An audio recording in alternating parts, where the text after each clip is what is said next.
Merry Christmas. Ho, ho, ho. Isn't there anyone who knows what Christmas is all about? Beers for Christmas. Yeah. Welcome to the Brew Bloods Holiday Special. Here's to the holly with its bright red berry. Here's to the holidays, let's make it merry. Happy holidays to all, and to all, a good beer. Joy to the world.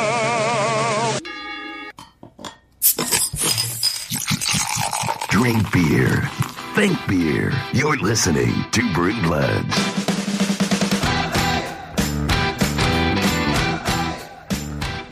In beer, there is freedom. In wine, there is health. In cognac, there is power. And in water, there is bacteria. That from Anonymous. So don't drink water. Anonymous. No, water is dangerous. I think the Egyptians learned this. Thus why they fed their slaves beer. Because in beer, there is power. In beer, there is health. Is Anonymous the most quoted person ever? No, I think Hitler was more quoted than Anonymous. Oh. You had to make it dark, didn't you? Happy holidays, everybody. Doesn't start off Christmas without talking about Hitler. Nothing says Christmas like Hitler. That's right. That is our theme, apparently. Welcome to episode 82 of Brew Bloods. We're here for our Christmas special, and we thought we'd start off with a couple of things. One, we got a nice little Christmas present from one of our listeners. Special. It's so special. So very special. We got a Christmas present from a listener. It's not beer. We talked about whiskey last week, but Johnny B works at a distillery. He decided to send us some of his... Marcus has already been hitting the whiskey. I've been hitting some of this Rockner. Santa Claus. It's a beer podcast. You should expect a little slurring. It is, but I thought we would maybe imbibe a little bit in some of his No. I'm not against the whiskey. I'm saying you should expect a little slurring. Oh, yeah, of course. Absolutely. But Johnny works at Far North Spirits. They make this rye whiskey. It's a Minnesota rye whiskey called Rockner. Johnny is definitely amongst our super fandom. I think he might be the super fan. Maybe the super fan. That's true. He might be number one. He might be the P1. We're going to go ahead and issue Johnny the super fan of the week. That's right. I will allow that. Our Christmas fan of the week. Excellent. Rockner is a true field-to-glass rye whiskey born of grains grown by the distiller on the family farm. Meticulously milled, fermented, and distilled in small batches, aged in 10 to 15-gallon oak barrels, finished in sherry and cognac casks. Now, the noteworthy thing is, it's a very beautiful bottle. I've never seen a whiskey bottle like this. Tremendous bottle. Because it's like, it starts out as just a simple bottle, and then you look at it, it has a nice little fat bottom on it, which is nice. It's a very, very... Man, that's a sexy little fat bottom it has. It's a sexy little bottle. It's simple. You know you like it. Yet Come on, lovely. Mark. Simple yet lovely. Yeah.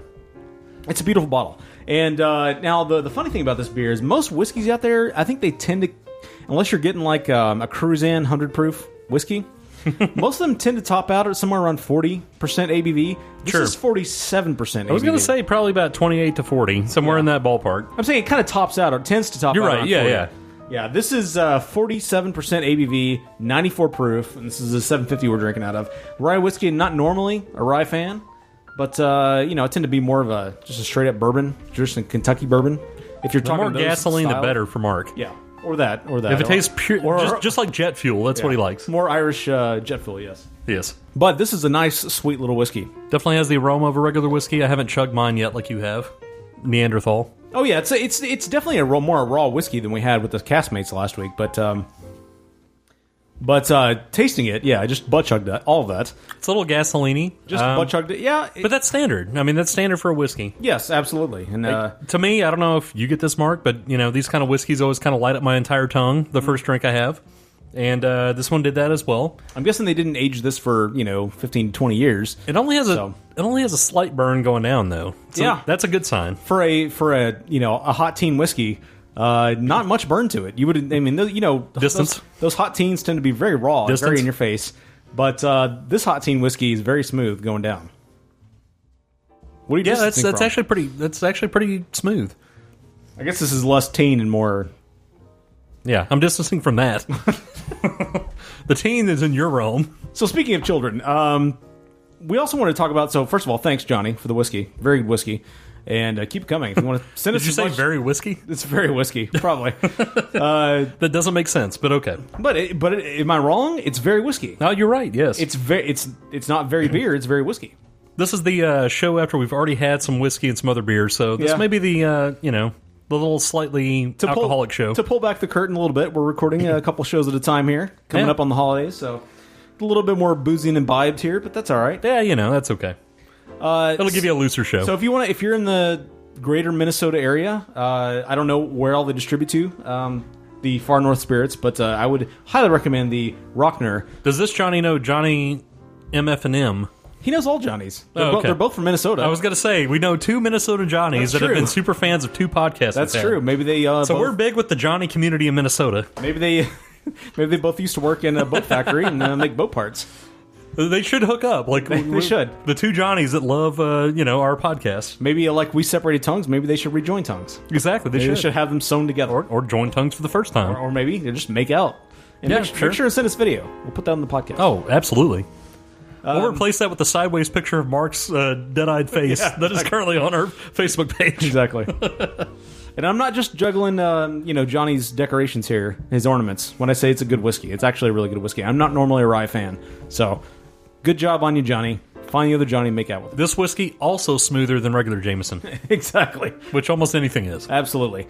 Now, I thought rather than, normally tackle news here, I thought we would maybe hop in the Wayback Machine here and go back a little bit to our youths. When we were, looking through the younger than now, yeah, like 5 years ago, looking through the Sears Wish book, maybe the JCPenney catalog, trying to find those toys that we wanted as a kid, or the Victoria's Secret catalog. Oh, hey now, that had some toys we wanted, didn't it? Did you want a nice nightie as a 5-year-old? No, I wanted what was in the nightie. Oh, you wanted a nice, probably as a 5-year-old.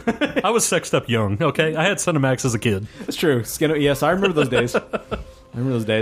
Probably a little too young, but it created the sexual being I am today. Look, when you're 6 years old, you need an education, and we joined hands and we were watching Skinamax together. You wouldn't have the beer podcast you have today if I didn't have Cinemax when I was 5. That's true. It was really the foundation upon which the rest of my life was laid. Yeah, exactly. And I shared that with you, so that's why we have this. That's right. We have this bond. We had a bond over softcore pornography as children. Right. The show was built on a bedrock of softcore porn. This show and our friendship was built on that. It started out with Red Shoe Diaries and just got more hardcore from there. It did. It definitely did. It almost topped out with a guy named Cleet. But that's for the Shorty Porncast. That's not for today. It's for our next show, the Shorty Porncast. That will not be iHeart friendly. The Winkcast. Right. But I thought we would talk about something that I like to reflect on, and it's the failures of my parents. And as one is wont to do, he does around always the holidays, talk about that. We like to reflect on our more tragic times in life and how our parents and family at large have failed us. Mark likes to chug a fifth of whiskey and complain about his parents. That's his absolutely. thing. That's his holiday. Basically, Bad Santa was based on me. Sure. Although I've heard Bad Santa 2 is terrible. And the pornography Home of Bone, that was also based on me. Extremely short and extremely poor quality pornography, but it was based on my life. Yes. But yeah, I thought we would talk about maybe go back in time, just go back in your little head, hop into the Wayback Machine, and talk about something maybe that you wanted as a kid. Yes. That your parents failed to deliver, like something you really, aside from that nightie, aside from a Playboy.tv subscription back in the day, aside from the very central female body within the nightie, which was also not delivered to me. What do you mean? I was wrapped up in a boat for you that one. Oh, that's true. You were, yes. I got the nightie, but just not, not. Hey, I was dressed in nightie. You tore it off with your teeth. Good point. Yes. So for me, I don't know if you heard of this show back when you were a child. It was kind of an obscure thing. Nobody was really into it in the 80s and early 90s. But there was a specialty program I saw called Teenage Mutant Ninja Turtles. Teenage Mutant Ninja Turtles. I think they created maybe a couple of movies. I don't know, but they were kind of indie releases, and the cartoon was definitely not very big. But I had the party van, and I actually had a couple of the Ninja Turtle characters. Right. What I wanted was the counter to all that, which was the evil base. I wanted a house for Krang. I wanted a house for Shredder, Bebop and Rocksteady. I wanted somewhere they could go. So the Technodrome was available, and it was at Toys R Us. I was promised that Christmas of probably 1989 or so. Came around to 1989. Apparently the parents had a bit of a financial hardship, so Santa was not able to bring that to me. So instead I got one character of Bebop, and that was it. So, that was probably about $5. The Technodrome was about $55. So I missed out on the Technodrome. You know, they did what they could do. They're broke. Whatever. They can't afford it. That's fine. They did afford Cinemax for me. I guess I take that as a good counter. So that's what I missed out on was the Technodrome. Yeah, mine. There was a analogous to that. This is not my story, but there was a kid next door to me that had lived in the same poor neighborhood, except strangely his parents were like upper middle class. Did you guys share a treehouse? We didn't. No. Or oil equipment? But he was an only child, as I was. But his parents bought him everything. But he had the turtle blimp. Do you remember that? Where you could fit like one action figure on it, but it was a giant blimp. I may have had the turtle blimp later. Okay, but he went he took the further step of filling it up with helium, filling the turtle blimp up with helium. Nice. So it was floating in his room with his Donatello. His what? Donatello. Oh. I'm getting very shake voice Donatello. I'm getting kind of verklempt at the memory here. Of how envious I was of his turtle blimp, but yeah, I couldn't afford helium, so that's pretty awesome. I mean, who could? But I always thought that was so cool. Like you could have a floating blimp in your playroom because he had an entire room devoted to toys. The one I had failed normal breath that came from my lungs, so it didn't float anywhere. A booze breath. Yeah. Well, I wasn't drinking quite yet then. I was doing meth, but not drinking. Right. He not only had that, he had the G.I. Joe rocket. I forget what it's called, but it's like a rocket. It was basically a giant space shuttle with a rocket base on it. It was gigantic. Nice. He had that. I was super envious of. He was such a spoiled brat. Who was this guy? We should have stole from him. His name was Corey. He was also an asshole. No, we should have stole from him. Yeah, I should have. I really should have committed Grand Theft larceny of toys. It wouldn't be quite that high of a crime. But his parents bought him everything, and I was so jealous all the time.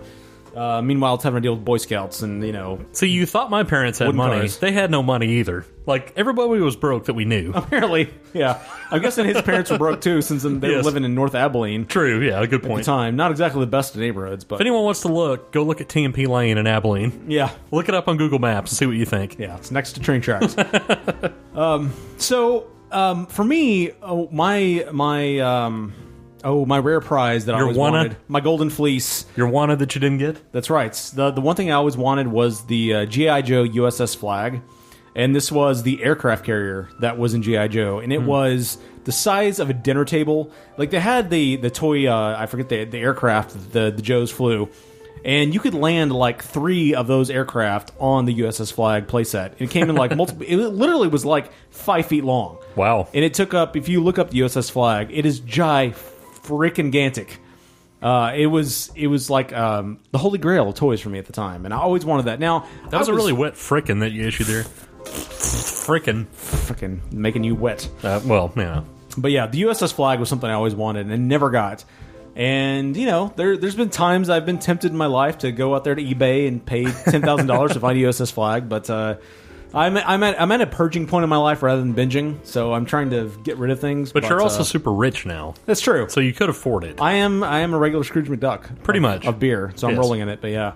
It's one thing I always wanted. Now, one of the things that I always wanted that I did get was the Castle Grayskull from He-Man. I did get that one year. I got that too. That was an awesome toy. Along with, strangely, 2 Mechanics, which one of the most useless He-Men of all time, Masters of the Universe, the guy that you would twist his waist and his neck would stretch upwards. Yes, but he could stand guard at Castle Grayskull for you. He was a scout. I had 2 of him, so they were clones. Yes.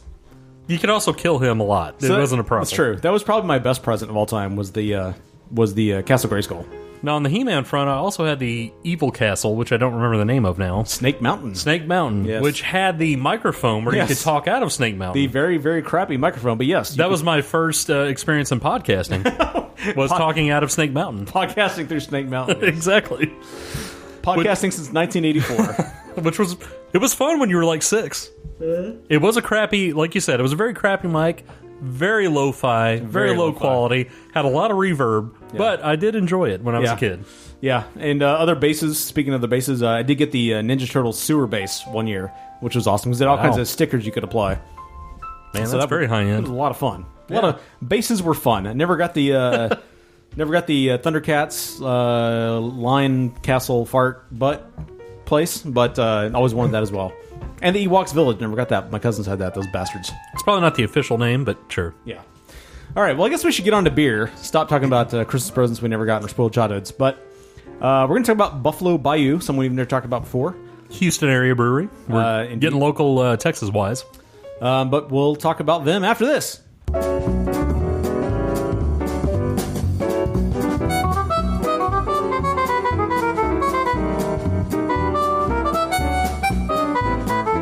There are so many types of beer brewed today. Everything from the generic light lager to the triple mango IPA has made its way to your local beer store shelf. Some of these styles are noticeably different, yet others aren't. Two common basic styles that many of us have issue distinguishing from one another are the classic porter and its big brother, the stout. The first of the two styles to make an appearance was the porter. This showed up in London in the 1700s. The dark, medium-bodied beer was a hit amongst the strong, portly workers who drank it. Hence came the name porter. But as with anything, these porters were not the end of the beer experimentation. Brewers quickly wanted more body and more alcohol. From these desires, a stout was born. A stout, in its original form, was just a strong, stouter version of a porter. At its conception, it was even called a stout porter.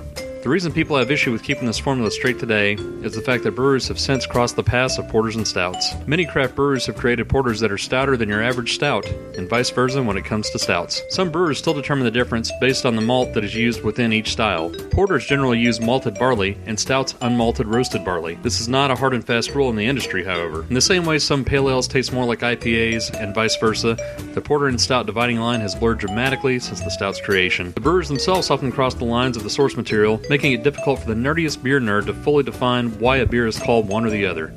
The debate rages on, so grab your favorite stout porter or portery stout and discuss.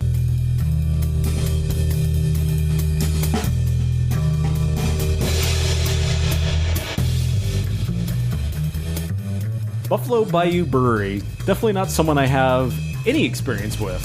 I have zero experience.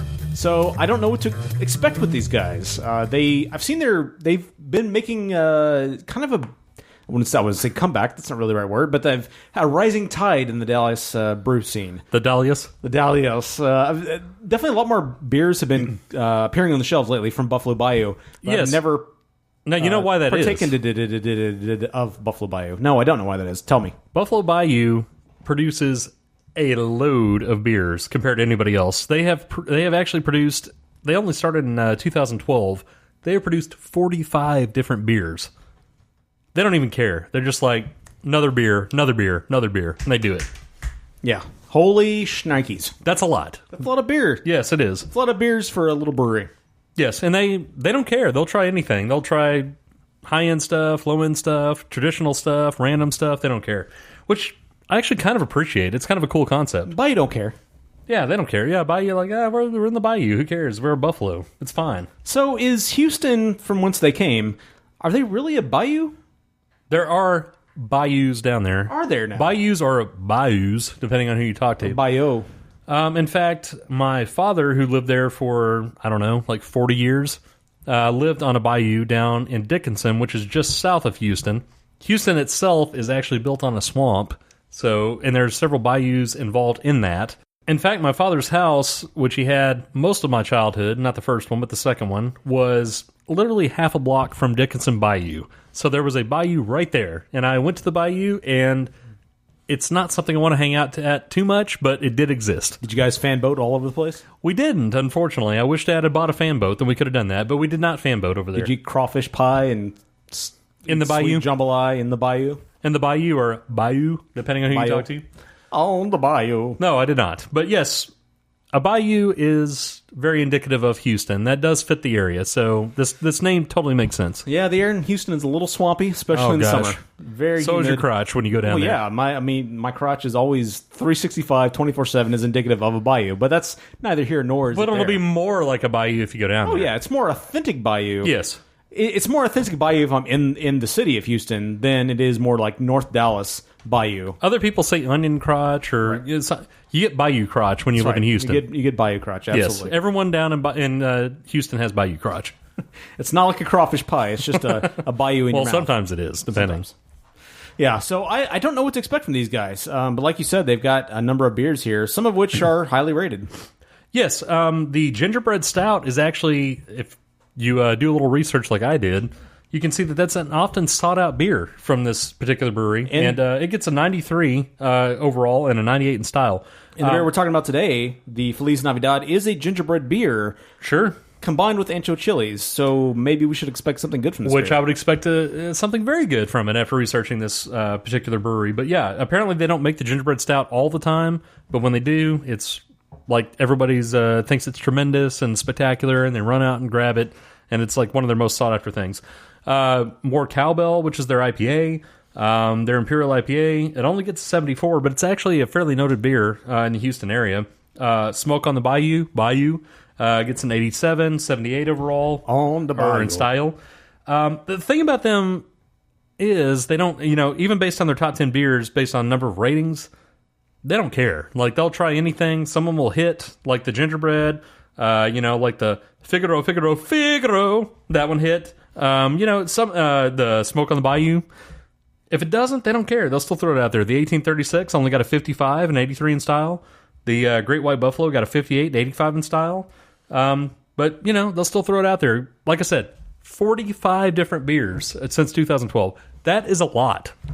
I cannot say that there's a Dallas brewery that's done that many. Well, it depends. Are they bottling these beers, or they? No, they don't know. bottle all of them. Because I would venture to say probably Deep Elm may. I can't say this for sure. We talked about Deep Elm last week, but maybe they've done just as many beers. I guess it depends on the one-offs. No way. No way Deep Elm did. There may be some other experimental breweries that did. That would not be one of them. But yeah, I kind of like that. You have some misses and you don't care. You just go ahead and move on and do something else. Look, I appreciate experimentation in all walks of life. Absolutely. And I appreciate the fact that they go left and right, hither and yon. Any kind of experimentation. Yeah, any kind of experimentation. You must always experiment, otherwise you don't learn. So, based on that, I will be very interested in the one we have today. The fact that the gingerbread is the one that's sought after for this brewery. So, let's find out about the history of Buffalo Bayou Brewing. Buffalo Bayou Brewing was founded by Razzle Zarenfar in 2012. They're a notable brewery for the fact that they released 32 different beers in the first 3 years of their existence. They have, as of 2016, expanded that portfolio to 45 different brews. It is their mission to create beers that focus on the pioneering history of Texas and celebrate Houston, Texas along the way. This idea has earned them the nickname the People's Brewery. As of 2015, Buffalo Bayou became the largest self-distributed Houston brewery, with distribution to Dallas and Austin as well. They have acquired a warehouse near their current location, which will allow them to create and expand a sour beer program and provide an area for barrel aging. They're looking to expand production to a new site, which would sit on 6 acres and could grow to as large as 100,000 square feet. They currently feature 2 different beer lines, the Heritage Series, which combines classical brewing techniques and rich Houston flavors to orient drinkers towards different points in the history of Houston. They also have the Sessionist Series, which is described as ignoring the archaic brewing guidelines and allowing them to be ambitious and boundary-pushing. So, the BJCP for an Imperial Stout is that overall impression it should be an intensely flavored, big, dark ale, big and dark, with a wide range of flavor balances, and regional interpretations. Kind of generic there. Despite the intense flavors, the components need to meld together to create a complex, harmonious beer, not a hot mess.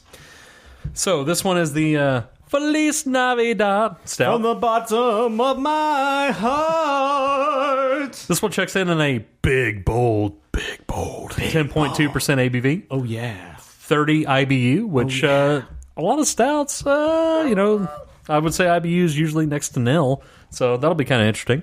They suggest you serve this in a snifter. And the description is, noses straight out of the oven, fresh gingerbread, warm ginger notes combined with mild ancho chilies to produce a back-of-the-throat heat that is more savory than spicy. Oh, yeah. You won't find any burn here. Yeah. Just a subtle warmth. Yeah. Big nutmeg. Yeah, nut it big. Cinnamon and clove round out this roasty, semi-sweet stout. Maybe I should read a poem for you that I just wrote just now. Okay, sure. I inscribed this on the side of the bottle. Is it called semi-sweet snout? It's or snout or stout? My poem goes as such. Fat, smelly bastards in old ugly sweaters, brewing stouts blacker with mild chili peppers, cinnamon clothes making Black Santa sing. These are a few of my favorite things. That was pretty touching. Thank you. I wrote it myself. I handcrafted that and inscribed it on the side of the bottle. Whoa. Of the Feliz Navidad. Studio loved it. They did. Gosh. Get out of here, guys. That's enough. Enough clapping. Go away. Fade out. Go away. There Go they away. go. Go away. Okay, there they're gone. Okay. So, like we said before, Buffalo Bayou, known for their gingerbread stout. That is their thing. And this Everyone's like, have you had the gingerbread stout from Buffalo Bayou? If you live in Houston, I'm assuming I would never live in Houston, but if you did, I'm sure, I think they're talking about that. Everyone's always asking us, have you had the gingerbread stout? And we've had to say nay to the nay. Never, none. Was I born in Galveston? Maybe. Do I claim that area? I don't. Do I live in a modern swamp? Do I have a fan boat? Exactly. No. I haven't had a gingerbread stout, but no. We Can we grab crabs out of the river? No, we can't. No, we can't, because we have the Trinity with its dead bodies and multiple dead dogs in Dowdy Ferry Road. We're supposed to be talking us up and then down. Sorry. Don't talk us down. Hey, look, maybe Buffalo Bayou out of Houston is one of the positive points of Houston. Exactly. I mean, there's so few of them, right? I mean, come on. I mean, Texans, right? Come on. I mean, what's the deal? Look at our Cowboys. Houston? I mean, what's the deal? Cowboys 11-1, baby. Look at that. Sports and football, Christmas. Texans, they can't do nothing, right? I mean, nothing Cowboys. Right down there. Sports Cowboys, Texans. Yeah, exactly. Okay, Raiders, Rams. But all that aside. Yankees. All that aside. Yankees. We embrace the beer scene anywhere. So, Yeah, so this is a gingerbread stout. Yes. But it has the added... Thanks for the reset, Mark. That's what I love to do. Formatics. It has the added benefit of ancho chilies. Where have we heard that before, Mark? Nowhere. Was that from the Prairie Mob? Were there perhaps ancho chilies in the Prairie Bomb? Or the Prairie Bomb? I believe there were, Mark. Or not the Prairie Mob, but the Prairie Mob bomb. The Prairie Mob attacked us for the chili-based Prairie Bomb that you had. True. Good point. So we have experienced ancho chilies before in a not-so-good way and in a good way, because the second time we had the bomb, excellent. But it didn't have the added benefit or detractor of gingerbread. That is true.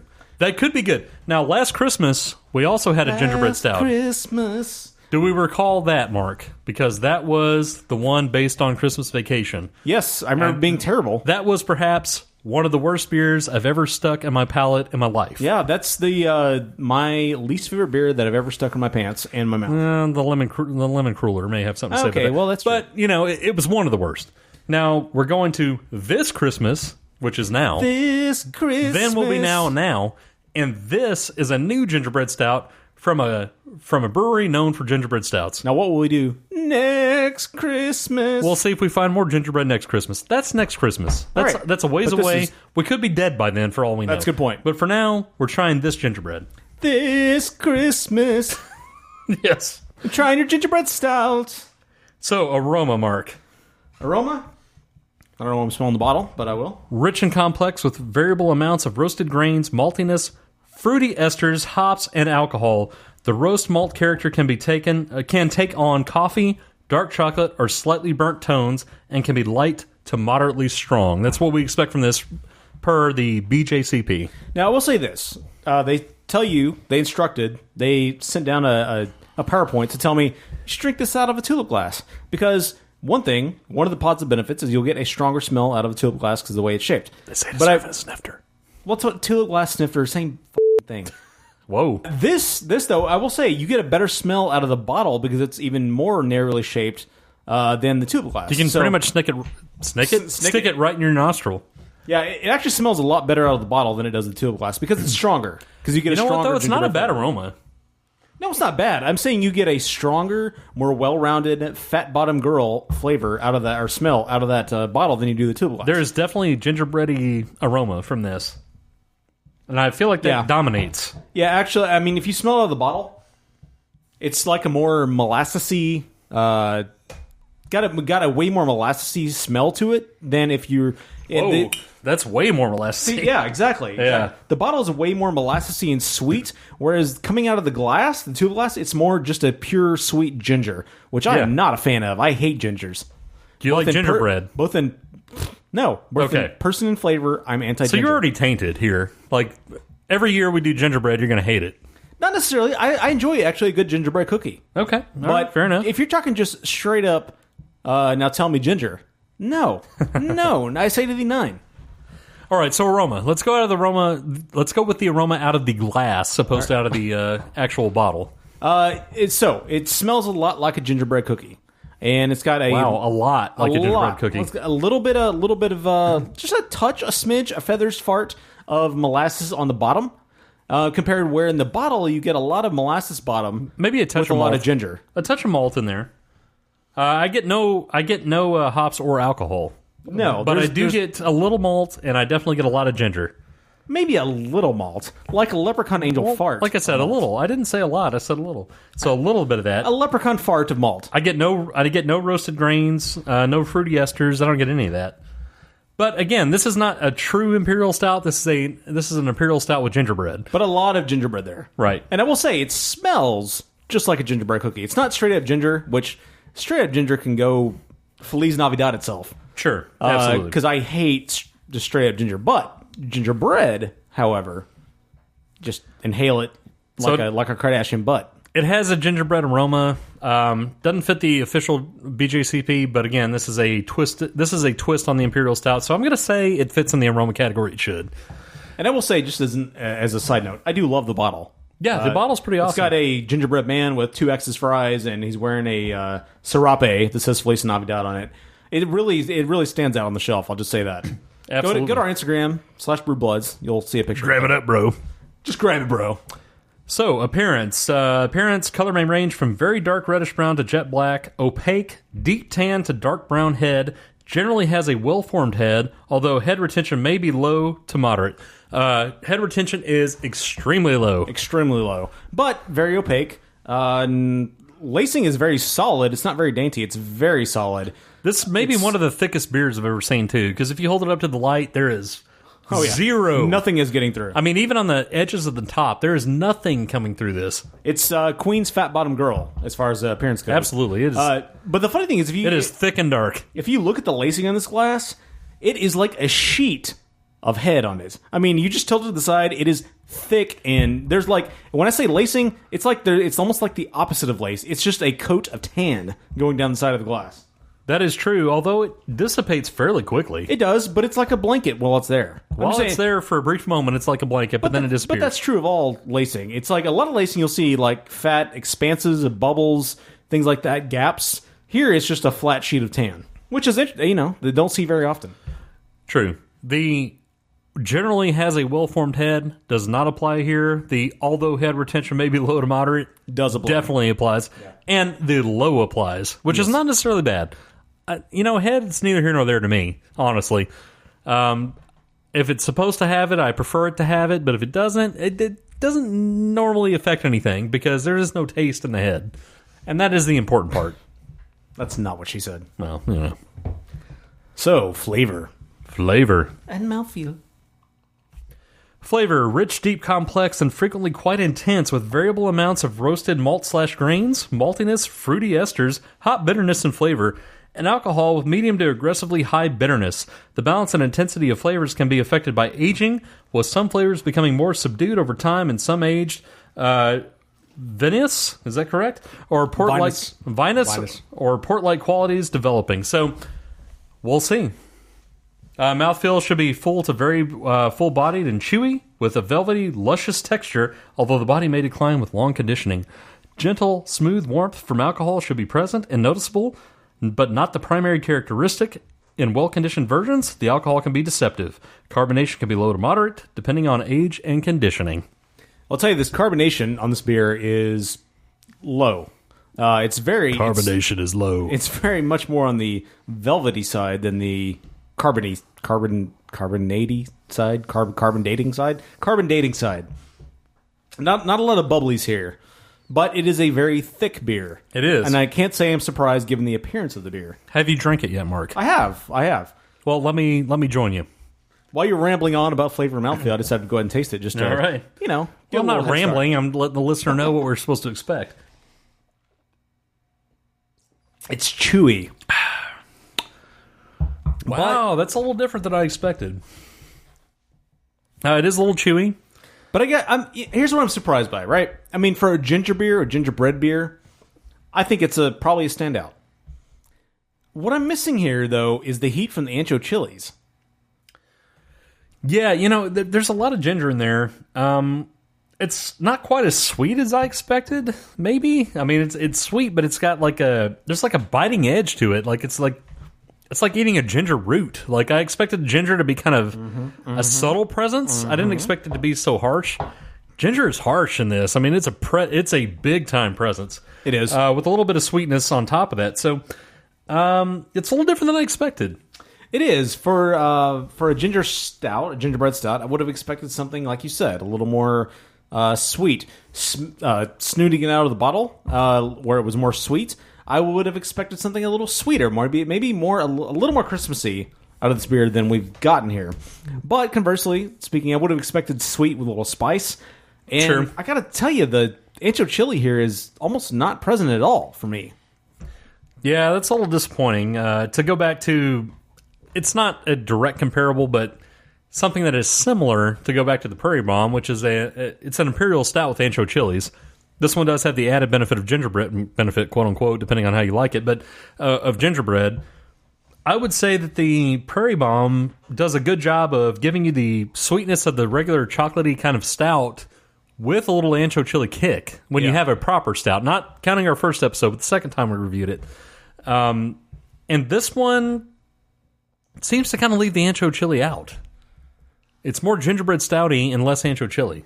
Yeah, and I think if you're going to brag, if you're going to make the bold claim, if you're going to, carve yourself a gingerbread figure with the sriracha on top and claim that ancho chili is a primary ingredient, I think the ancho chili needs to represent. I think there needs to be some sweet with some fire on the bottom. But would you agree with that, Mark, on the Prairie Bomb, the proper one you had? Yes. There is a subtle amount of ancho chili that does add to the flavor. Absolutely. The Prairie Bomb does represent that ancho chili better than this one does. Yeah. And that's my best comparison. If you can think of a better beer, let me know, but that's the one I can think of. I'm out of ideas. Yeah. Budweiser? Well, No. Coors Light? Maybe a Budweiser Black Crown. But I think if you're gonna point that out, your gingerbread stout, if this were just labeled just as a gingerbread stout, I think this would be a fine representation of that beer. I think it still could be a little sweeter, maybe a little creamier, because when you eat a gingerbread cookie, you think, it's a little bit of ginger, a lot of sweet, a little bit of cream in your mouth, as one tends to enjoy. What we get here is just a lot, like you said, a lot of ginger root, which nobody likes ginger root. You hit it on the head. It's a fine representation. Now, does that mean it's a good representation? Not necessarily. It is a fine representation of a ginger stout. If you enjoy a Moscow Mule, you're probably going to enjoy this beer quite a bit. As someone who likes Moscow Mules, I'm going to have to disagree with that. Really? It's not... I think Moscow Mules are more balanced than this. This is harsher, in my opinion, the Moscow Mules I've had. Well, I'm not someone who enjoys Moscow Mules. My wife is. My wife loves ginger. I like ginger. Ginger is not the problem. I enjoy ginger. There's no... And see, I'm not a ginger fan. Right. I'll drink ginger ale. I'll drink a Moscow Mule. I'll have ginger in the mix of different types of dishes. See, I have for no me, problem with that. I won't tolerate ginger color. I won't tolerate ginger beer. I won't tolerate ginger He kills humans. all gingers he comes in contact with. Right. I won't tolerate ginger human, and I won't tolerate ginger beer. I don't like Belgians. He doesn't like gingers. Right. It's kind of on the same level. Look, gingers are a plague on society. They're basically human curses. They're curses in I human distance form. from this opinion, but yes, that's what he says. Be you male, female, or somewhere in between, you're a curse upon society, and we're all scared of you. You're like the human black cat. And I don't appreciate that. I don't enjoy black cats, and I don't appreciate gingers. I enjoy my life being curse-free. And, you're like the Krampus, frankly. You're the Krampus of humanity, and I won't stand for it. I just can't take it. I'm sorry. Krampus, a good holiday movie, by the way. So yeah, this is an okay ginger beer. But it's not exactly what I was expecting, man.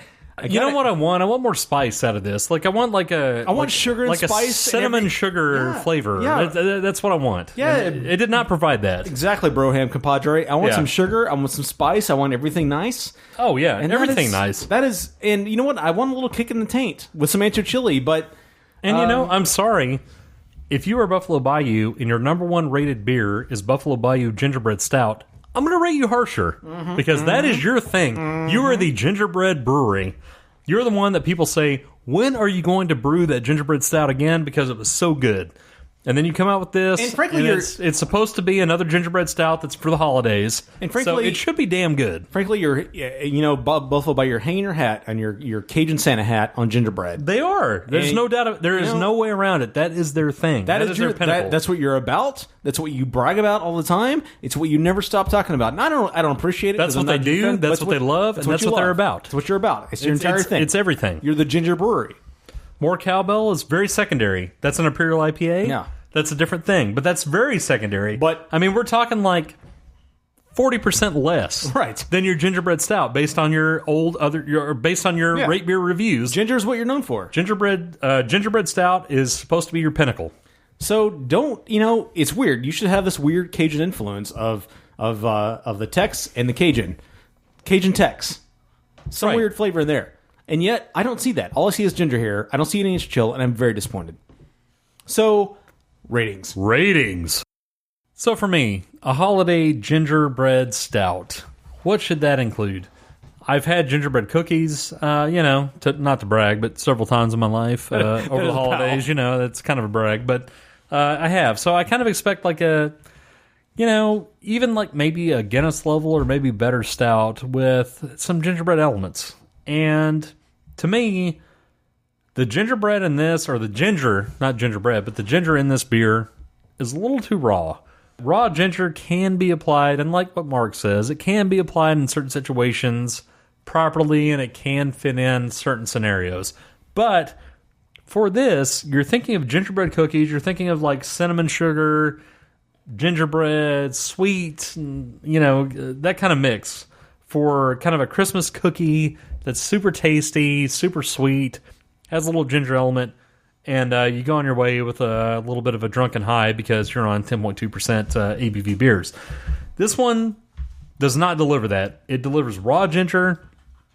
The fact that they are known for being a gingerbread stout brewery makes me wonder what the regular gingerbread stout tastes like. I'm assuming the regular gingerbread stout is sweeter than this, and if it is, you know what? Bring back the regular notable beer that you guys are known for Christmas, and bring that back, and bring back the sweet, nice gingerbread stout that everybody rates highly, and say, this is our Christmas beer. Label it something else even if you want, but make it the same way, because this one can't taste as good as your 92 rated high-end gingerbread stout. The beer is drinkable, but it's missing some of the qualities I would expect from a really notable gingerbread stout. Like I said, some of the sweetness, some of the sugariness, some of the cinnamon. I know cinnamon's not necessarily ginger associated, but I would think with a cookie type flavoring and something for the holidays, you would have something like that. Totally absent in this case. It's not as bad as gingerbread stouts we've had in the past. It's definitely better than the one we had last year that was based on Christmas Vacation. No doubt. That one was not even barely drinkable, but this one is. It's drinkable. It's not what I expected at all. It's a little bit too raw, and so for me, I have to give this one a 3 out of 5. So, I'm naming this beer, as I am wont to do. I'm going to name this beer Frank Beard. I need to start doing that. I need to come up with like a creative name for it. Maybe you have. Look, you don't have the marketing degree I have. That's true. I'm an expert in marketing. I'm a things guy. You're a stuff guy. Look, I'm the CEO of the Richards Group here in Dallas. That's just what I do. So my marketing expertise lends the name Frank Beard, a.k.a. the drummer from ZZ Top, who does not have a beard. From where? ZZ Top. ZZ Top. Okay, you kind of merged the Z's together the first time. ZZ Top. He's the drummer from ZZ Top who does not have a beard, but yet his name is Frank Beard. That makes no sense. Just like this beer. I got you. Do you get my point? Yes. Do you get my jazz hands? I do. If you're in ZZ Top, you should have a beard. But if you're in ZZ Top and your name is Frank Beard, you should have a beard. I don't care about irony. Screw you, irony. I don't care about your mustache. You should have a beard. So following that forward, this beer, supposed to be a gingerbread stout, should represent Christmas, calling itself Feliz Navidad. There's way too much raw ginger here. Too much mustache, as it were. You're in Texas. You should know how to represent spice. There's not enough ancho chili here. Almost none. That ancho chili that is there might provide that slightly more raw edge to the beer, and that might be why it tastes more like raw ginger. But what I want out of this beer is a sweet up front and a spicy bottom. But we're not getting that out of this beer. And frankly, that's the way I feel like it should be composed. It's not a bad beer, but it's not the beer I wanted out of something called Feliz Navidad, a gingerbread stout with ancho chili spices. You should be representing the spice better, and you've almost vacated that, I feel like. Oh, definitely. Frankly, the way this beer should go, if you want to apply a metaphor to this, it should be like you're having a nice family time, you're building a gingerbread house with your ma, and your aunt comes along, that stupid of an aunt, your mom's sister. Whoa. What a bitch she is. Whoa. And she brings up some old deep-seated hate within your family and ruins the entire experience. Your mom and your aunt get into a cat fight. No. And they're tussling down the hallway. It's your ma. Your ma. Your ma. Your ma. They're tussling down the hallway, and they ruin Christmas. That's the way it should be, is sweet up front. Oh, some nice Bing Crosby. And then your aunt comes along and just screws everything up. Oh, the weather outside is weather. Exactly. It smells better. It's not a thing. It smells better out of the bottle than it tastes. It smells better. It smells really good out of the bottle. Once it gets in the sniffer, it definitely reveals its true character. It pulls off that or in the tulip glass Cobra Commander mask. Smells great, but as maybe as just a pure ginger beer, it works. But as a gingerbread stout with ancho chilies, it does not work. Where are the ancho chilies? That's my chant. I think that's what I'm saying. I think it's maybe making it more raw ginger than it should be. It should be sweet gingerbread cookie, spicy kick in your taint on the back end, and it's not that. Sweet. If you're going to call it that. Oh. It's not that. If you want to call it it's not. If you want to call it Hermione or something like that, like just a pure up ginger, whatever. But it's not that. So I have no choice. It's not a bad beer. It's just not what I wanted. It's not what it should be. It doesn't represent Christmas. I'm so disappointed. 2 years in a row, I can't help but give this beer any higher than a 3 out of 5. You aren't what we thought you were. Giving us a final score.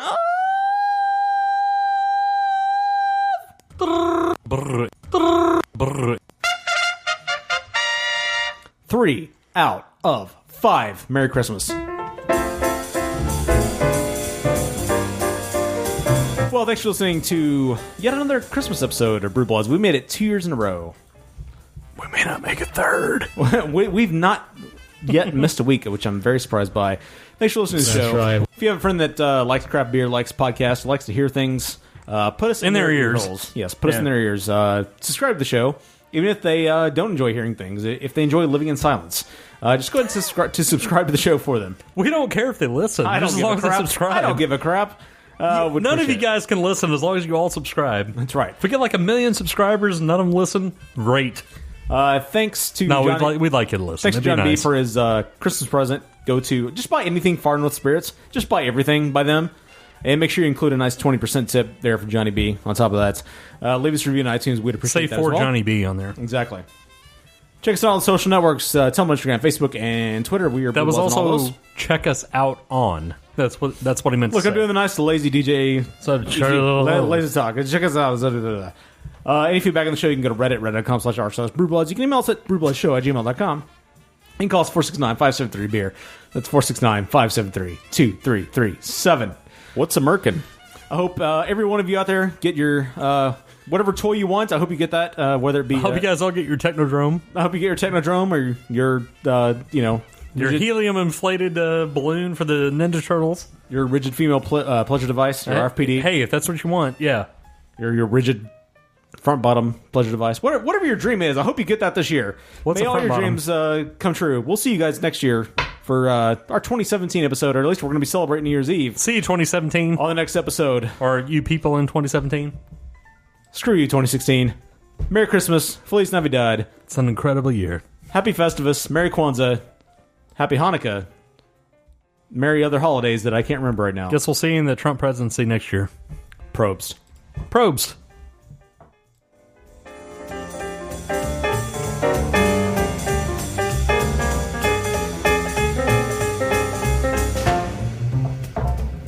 Oh, okay. ah!